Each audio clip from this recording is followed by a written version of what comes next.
And hello everybody, welcome back to the channel. Illegal immigration is a subject that we've been speaking a lot about here on this channel. It's a subject that outrages British nationals, and we've seen mass amounts of protests outside hotels. Even over the last week, we've seen the details emerge of what some of these illegal immigrants actually do. Rhiannon Skye, of course, a worker at one of these asylum hotels, was stabbed 23 times by one of these savages, and in fact, the savage afterwards celebrated over her dead body. We've of course seen more and more sexual assaults come out with regard to individuals that occupy these hotels.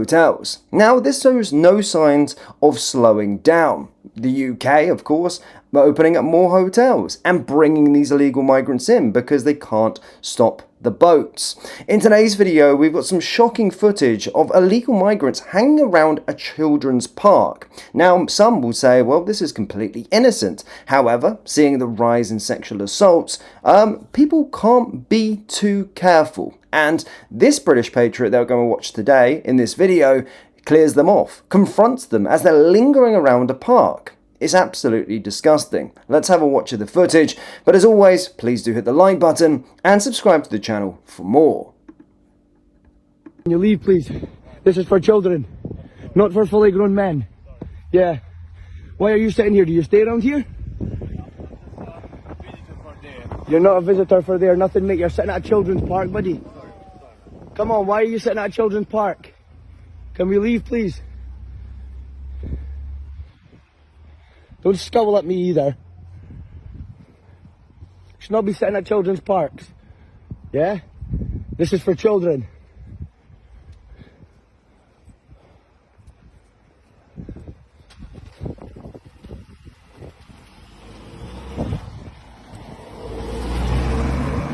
If you're a visitor from there, why are you not in there?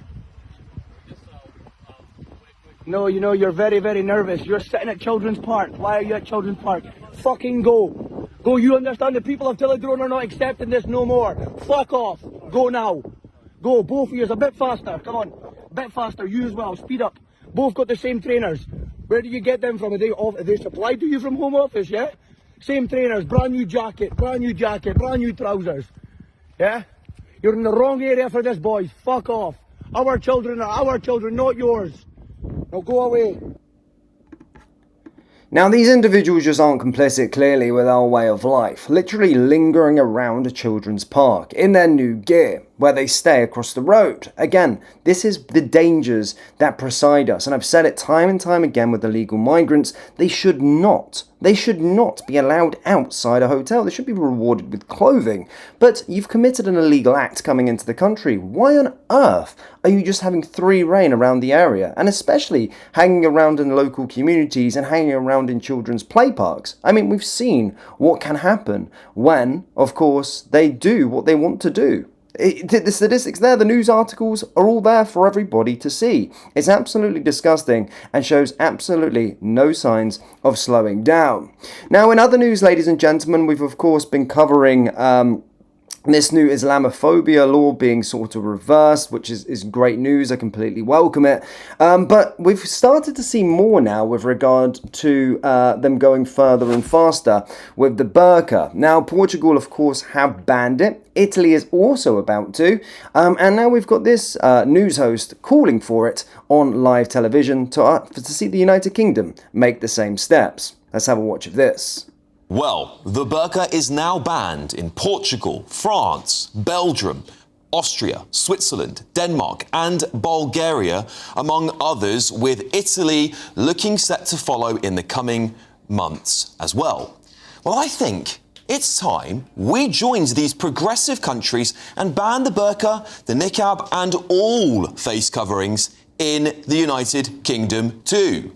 Portugal's parliament has just approved a bill prohibiting face veils worn for gender or religious reasons in public spaces. Violators face fines of up to €4,000. The legislation argues that concealing the face fosters exclusion and inferiority, particularly for women, and clashes, of course, with core Western values like liberty, equality, and human dignity. And Portugal is simply joining a growing list of these European nations who see the burqa as a tool of oppression and simply incompatible with the core values of their long-living countries. This isn't limited to Western Christian majority countries, though. Even nations like Egypt, Morocco, Syria, Tunisia, Uzbekistan and Turkmenistan, all countries with over 90% Muslim populations, have enacted partial prohibitions driven by concerns over secularism and the need for facial recognition in the security of their countries. Across Europe, the left-wing parties have resisted these measures as tough as they can, such as the left-wing group in Portugal, who have labelled the proposed ban as xenophobic.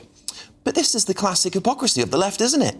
They claim to champion feminism and women's rights equality, but yet they defend men entering women's toilets, and they stay completely mute on the systematic oppression of women in the Middle East. And the truth is, Britain is lagging behind on this issue.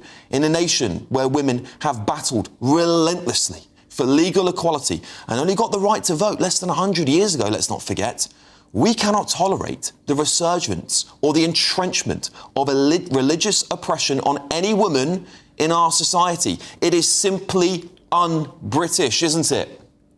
Face coverings aren't just a religious issue plaguing us, though, are they?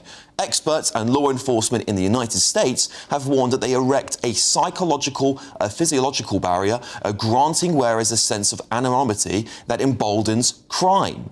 Well, research from the pandemic era underscored this. Masks reduce perceived detection risks, facilitating offences like street robberies and shoplifting. And in Los Angeles alone, crimes involving masked suspects surged nearly fivefold from March to October 2020 compared with 2019, with sharp rises in robberies and burglaries. Who would have thought it, eh?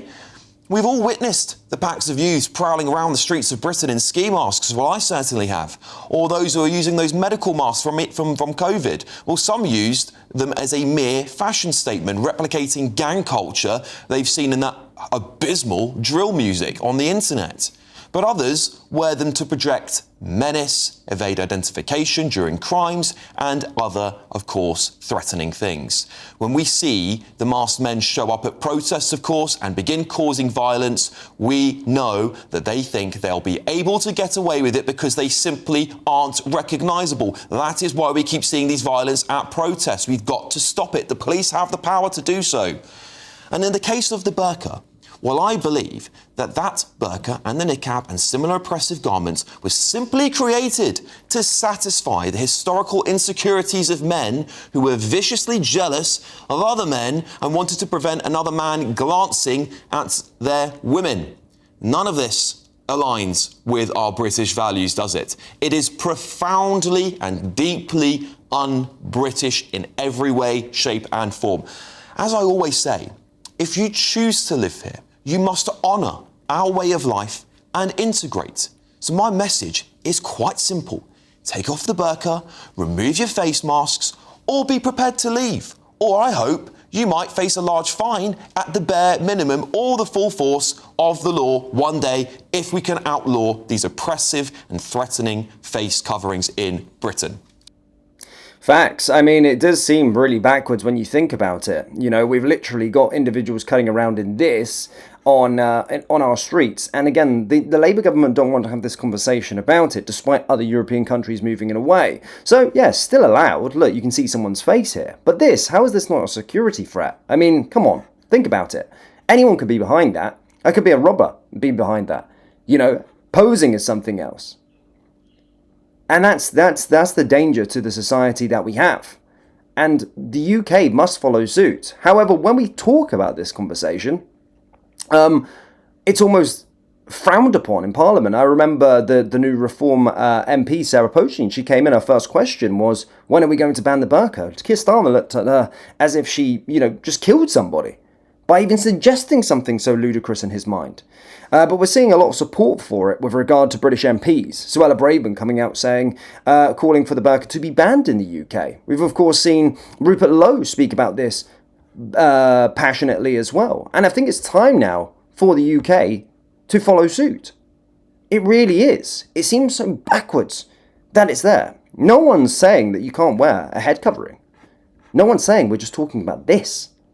And actually, he made a great point about these sort of left-wing champions of not wanting to offend Islam are also there to say, bring up feminism and talk about empowering women.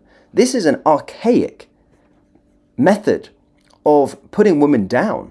And you'd think that these left-wing liberals that want women's rights would certainly be for banning it. It's always a double standard. But the thing is, within this Labour government, is that they're always there pandering to Islam because there's 4 million votes there.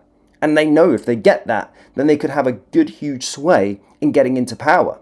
And keeping them on side is absolutely paramount. However, they have, of course, went against it and scrapped the Islamophobia laws that were going to be proposed and going to be put into the UK.